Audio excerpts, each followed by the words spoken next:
என் இனிய அன்பர்களே, உங்கள் அனைவருக்கும் என் அன்பான வணக்கம். இது ஷர்மிளா பிராங்கோவின் பகைவலி நானும் காதலி நாவல் பகுதி 16. வாசிப்பது ஷர்மிளா பிராங்கோ. வாங்க ஃப்ரெண்ட்ஸ், தொடர்ந்து கதையை கேட்கலாம். சபாபதி தன்னிடம் என்ன பேச போகிறான் என்று அறியாது அவன் முகத்தை பார்த்தபடி சஜன் அமர்ந்திருக்க, ப்ரோ, உங்க தாத்தா உங்ககிட்ட ஏதாவது சொன்னாரா என்று பேச்சை ஆரம்பித்து வைத்தான் சபாபதி. ஏதாவது சொன்னாரான்னு இப்படி மொட்டையா கேட்டா எப்படி ப்ரோ?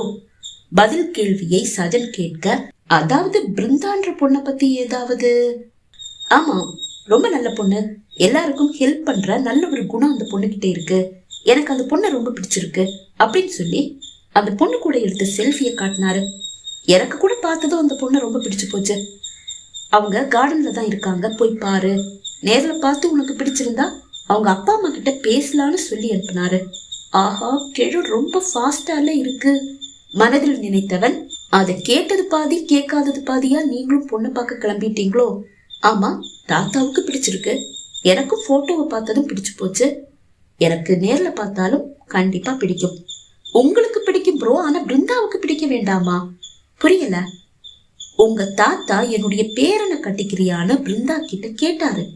பிருந்தாவும் தாத்தா ஏதோ காமெடி பண்றாருன்னு நினைச்சு திருப்பி காமெடி பண்ணி அனுப்பிட்டாலே தவிர உங்க தாத்தா பேரனான உங்களை கட்டிக்கிறதுல எந்த விருப்பமும் இல்ல. அப்படியா? சரி, அதை நேர்லயே கேட்டு தெரிஞ்சுக்கிறேன்.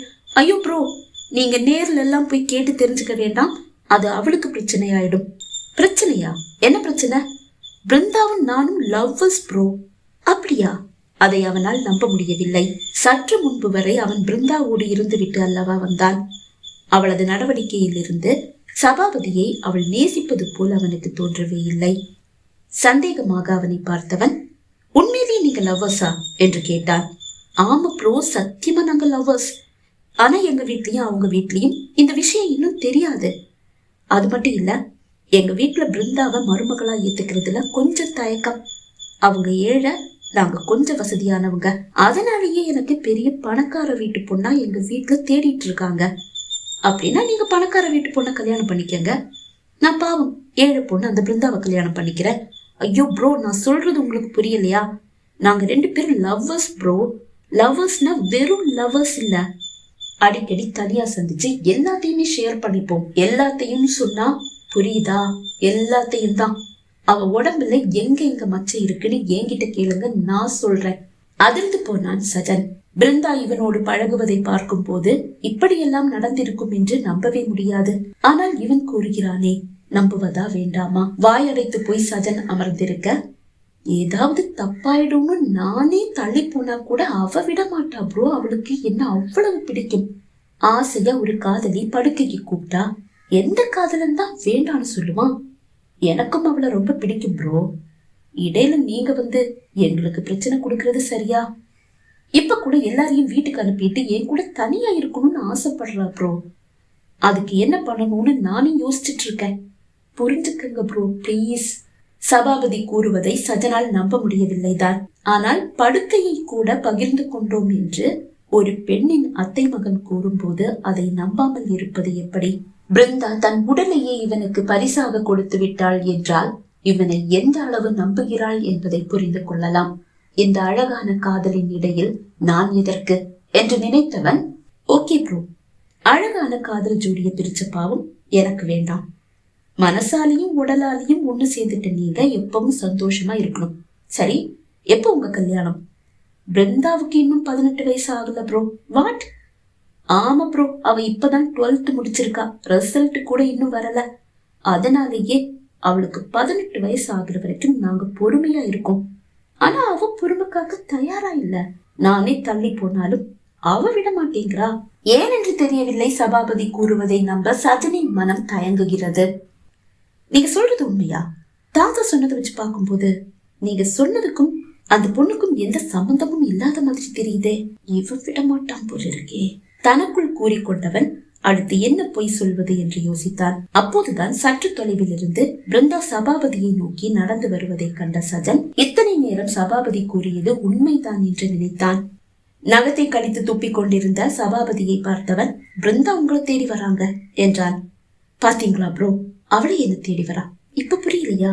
எங்க 2 பேருக்குள்ள சம்திங் ப்ரோ, புரிஞ்சுக்குங்க.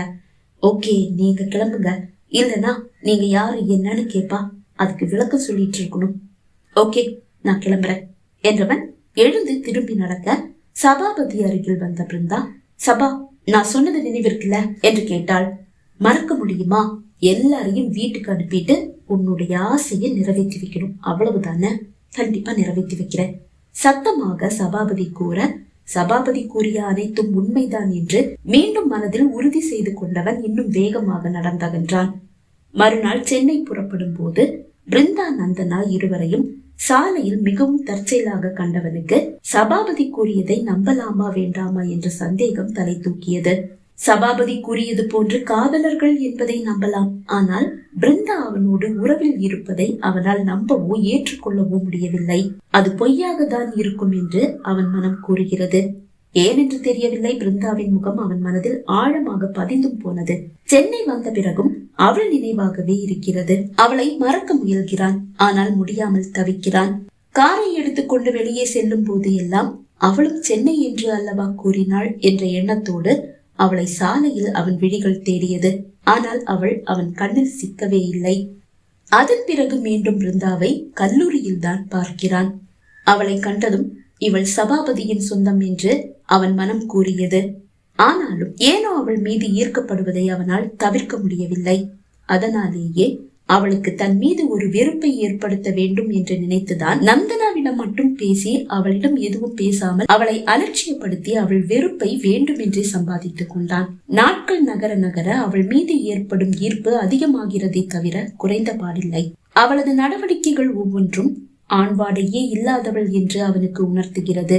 ஆனால் சபாபதி கூறிய வார்த்தைகள் அவன் மனதில் ஒலித்துக் கொண்டுதான் இருக்கிறது. இதற்கிடையில் தான் ஹீரா அவனை சுற்றி வருவதை அவன் கவனிக்கிறான். பிருந்தா சபாபதிக்கு சொந்தம் என்று தெரிந்தும் அவளை மனம் நாடுவதை தவிர்க்கவே ஹீராவை நேசிப்பது போல் பிருந்தாவிடம் காட்டிக்கொண்டான். ஹீராவை சஜன் காதலிப்பதாக பிருந்தாவும் நம்ப ஆரம்பித்து விட்டாள். ஆனாலும் அவன் மனம் பிருந்தா பிருந்தா என்ற மந்திரத்தையே கூறுகிறது. அதற்கு ஒரு முற்றுப்புள்ளி வைக்கதான் ஹீரா காதலை ஏற்க முடிவு செய்தான். காதலர் தினத்தன்று ஹீராவை தேடி அவன் அலையும் போது அவன் மனதில் வேறு ஒரு எண்ணம் உருவானது. என்று ஹீராவை சந்திக்கும் முன் பிருந்தாவை சந்தித்தால் பிருந்தா சபாபதிக்கு அல்ல, எனக்கு தான் சொந்தம். அவள் சபாபதியோடு எந்த உறவிலும் இல்லை என்பதை கடவுள் எனக்கு உணர்த்தும் அறிகுறியாக நான் ஏற்றுக்கொள்வேன் என்று தனக்குள் கூறிக்கொண்டுதான் ரோஜா மலரோடு ஹீராவை தேடி நடந்தான். பிருந்தா அவன் கண்ணில் சிக்கவே இல்லை. அவள் சபாபதிக்கு சொந்தம் என்று கடவுள் முடிவு செய்து விட்டார் என்று நினைத்து தன் நண்பன் ஹீரா இருக்கும் இடத்தை கூற அவளை நோக்கி நடந்தான். ஆனால் அனைத்தும் ஒரு நொடியில் தலைகீழாகி போனது. அவன் ஹீராவுக்கு முன் பிருந்தாவை அல்லவா சந்தித்தான். அந்த கணம் கையில் இருந்த ரோஜா மலரை பிருந்தாவிடம் நீட்டி தன் காதலை கூற வேண்டும் என்று அவனுக்கு தோன்றியது. ஆனால் இன்னொருவனை மனதில் சுமக்கிறாள் என்று அறிந்தே அவளிடம் காதலை கூறுவது அநாகரிகம் என்று நினைத்து அவளிடம் வேண்டுமென்றே கோபத்தை காட்டிவிட்டு மீண்டும் ஹீராவை தேடி வந்துவிட்டான். ஆனால் பிருந்தாதான் உன் வாழ்க்கை துணை என்று இறைவன் முத்திரையிட்டு உறுதிப்படுத்துவது போல் ஹீரா முன் மலர் நீட்டி நிற்கும் சதாசிவனை கண்டு அதிர்ந்து நின்றுவிட்ட சஜன் மலரை தூக்கி வீசியது கூட பிருந்தாவுக்காக தான். ஏதோ ஒரு இனம் புரியாத பாசம் அவனை அவள் பால் ஈர்க்கவும் செய்கிறது. இந்த போராட்டத்தின் இடையில்தான் பிருந்தாவை ஏற்கவோ தவிர்க்கவோ முடியாமல் தவித்தவன் அவளிடம் மிகவும் கடுமையாக நடந்து கொண்டு தன்னிடம் அவள் நெருங்காதபடி கல்லூரி நாட்களில் பார்த்து கொண்டான். கல்லூரி படிப்பை முடித்த பிறகு பிருந்தாவை மறக்க முடியவில்லை என்றாலும் அவளை தவறியும் சந்தித்து விடக் கூடாது என்பதில் அவன் மிகவும் கவனமாகவே இருந்தான். இதற்கிடையில் தான் ஹீராவின் வாழ்க்கை தடமாறி சென்று அவள் வாழ்க்கையே நாசமாகிவிட்டதே என்று அறிந்து சஜன் மனம் வேதனையில் துடித்தது. பிருந்தாவுக்காக அவளது காதலை ஏற்காமல் இருந்தது தவறு என்ற எண்ணமும் ஒரு குற்ற உணர்ச்சியும் அவன் மனதில் எழுந்ததால் தான் அவள் வேறு ஒருவனை மணந்திருந்தாலும் ஒரு குழந்தைக்கு தாயாக இருந்தாலும் அவள் வாழ்க்கையை சரி செய்வது தன் கடமை என்று நினைத்து அவளை மணக்க தயாரானான். ஆனால் அவள் அதை ஏற்றுக்கொள்ளவில்லை. இப்போது ஹீராவை மணக்கும் மனநிலையில் அவன் இல்லை என்றாலும் பிருந்தாவையும் ஏற்கும் மனநிலையில் அவன் இல்லை. சபாபதியை காதலித்தவள் என்று மட்டுமல்ல, அவனோடு உறவில் இருந்தவள் என்ற எண்ணம் தான் பிருந்தாவிடமிருந்து அவனை அகற்றுகிறது.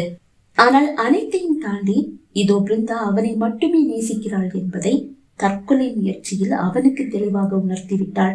குழம்பி போன சஜனால் எதையும் நம்ப முடியவில்லை. சபாபதி கூறியது உண்மை என்றால் பிருந்தாவின் காதல் எப்படி உண்மையாகும்? பிருந்தா காதல் உண்மை என்றால் சபாபதி கூறிய அனைத்தும் பொய்தானே. எது உண்மை எது பொய் என்று கேட்டு அவன் மனம் அவனை குழப்பிக் கொண்டிருக்க, கையில் இருக்கும் காகிதத்தில் எழுதி இருக்கும் வார்த்தைகளை மீண்டும் மீண்டும் வாசித்தவன் பிருந்தா கிட்டையே கேட்டு பார்த்துட்டா என்ன என்று நினைத்தான். ஆனால் அடுத்த நொடி சில நாட்களுக்கு முன்பு மிகவும் கடுமையான வார்த்தைகளால் அவளை காயப்படுத்தியது நினைவு வர, நான் அன்னைக்கு அவசரப்பட்டிருக்க கூடாது என்று தன்னையே நொந்து கொண்டவன் அன்னிக்கிட்ட பேசினா சபாபதி விஷயத்துக்கு ஒரு தீர்வு கிடைக்கும் என்று நினைத்தான். காலை முதல் வேலையாக நந்தனாவிடம் பேசி தன் சந்தேகத்தை தீர்த்து கொள்வது என்று முடிவு செய்த பிறகுதான் அவன் விழிகள் நிம்மதியாக மூடின. ஆனால் இதே நேரம் உறக்கம் வராமல் தவித்துக் கொண்டிருந்த பிருந்தா தன் அறைக்குள் ஏதோ நிழலாட்டத்தை கண்டு சட்டென்று கை நீட்டி விளக்கை போட்டாள். அதோ அந்த உருவம் அறையிலிருந்து ஓடி வெளியே செல்கிறது. நடுக்கி போனவள் எழுந்து பின்னால் ஓடி வந்தாள். ஆனால் அந்த உருவம் அவள் கண்ணில் சிக்கவே இல்லை. அது எந்த வழியாக சென்று மறைந்தது என்று அவளுக்கு தெரியவில்லை. அந்த உருவம் அது யார் என்றும் அவளுக்கு புரியவில்லை. பகுதி 16 நிறைவடைந்தது. பகுதி 17 உங்களை சந்திக்கும் வரை விடைபெறுகிறேன். நன்றி, வணக்கம்.